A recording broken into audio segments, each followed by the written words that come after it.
ग्रहण कलानी माँ शेष में लालन पालन केन्द्र को आसला छुआ। नंदनकानन में बाघुणी मौसुमी जन्म देवार 4 दिन न पूरण ता छुआ को ग्रहण करना जहाँफल छुआ जीवन बचाइबाक जाई बुधवार माँ ठारू अलगा करा लालन पालन केन्द्र को आनिछंती कर्तृपक्ष। गत 7 तारिख में धड़ा बाघुणी मौसुमी गोटे धला रंगर अंडीरा एवं गोटे साधारण रंगर माई छुआ को जन्म देइथिला। बुधवार अपराह्न 1:30 सुधा धला अंडीरा छुआटी को ग्रहण न करने सह स्तन्यपान कराई नथिला मौसुमी। यह देखि चिंता बढ़ी जाइथिला।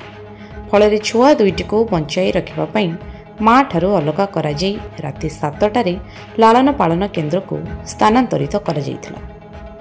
माँ को छाड़ी मनीष हाथ में जीवन आरंभ करिसेंती छुआ दुईटी।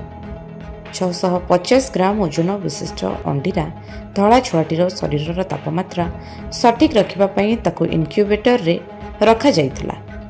अन्यपटे साधारण रंगर माई शाबकटी बोतल माध्यम भल भाव खाद्य खाउछि बोली सूचना दैछंती उपनिर्देशक सनत कुमार नारायण। जीत राउत रिपोर्ट सत्य संधान।